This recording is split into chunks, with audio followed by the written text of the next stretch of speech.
Appointment of John Marshall as U.S. Chief Justice. January 31, 1801, was a transformative day for the United States judiciary system. On this day, John Marshall was sworn in as the fourth Chief Justice of the United States Supreme Court, beginning a tenure that would profoundly shape the American legal landscape. John Marshall, born in 1755 in colonial Virginia, had a remarkable career even before joining the Supreme Court. He was a soldier in the Revolutionary War, serving under George Washington at Valley Forge.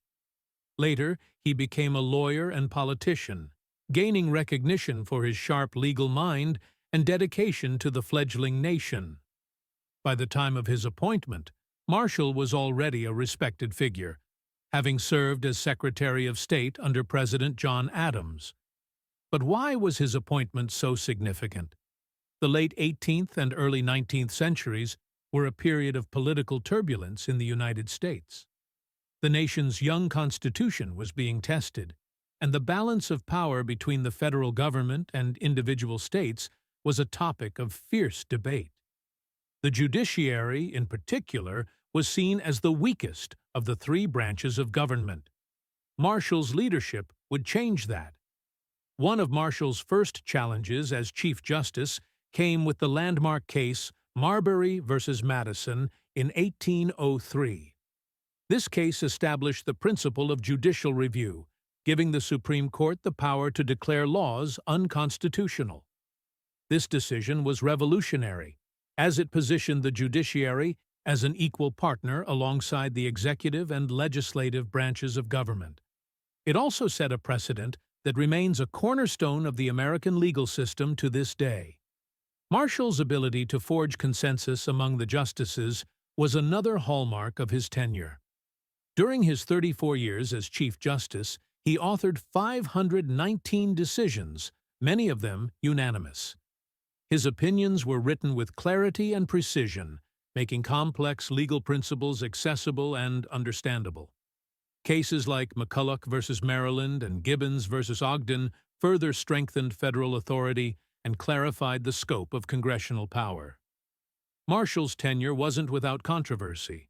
His decisions often clashed with the state's rights advocates and Democratic Republicans led by his distant cousin and political rival, President Thomas Jefferson. Jefferson viewed many of Marshall's rulings as an overreach of federal power. Yet, despite their differences, Marshall's rulings helped create a unified national legal framework, essential for the survival of the United States. Beyond his legal brilliance, Marshall was known for his humility and humor. Anecdotes from his life paint a picture of a man deeply committed to justice and fairness, but also approachable and kind. For instance, he would often walk to court carrying his own firewood, a reflection of his down-to-earth nature. John Marshall's legacy as Chief Justice extends far beyond his rulings. He set the standard for the role of the judiciary in American democracy, ensuring that the Constitution would endure as a living document adaptable to changing times. His influence is so enduring that he is often referred to as the father of the Supreme Court. Marshall's tenure ended with his death in 1835, but the principles he championed continue to guide the Supreme Court and the nation.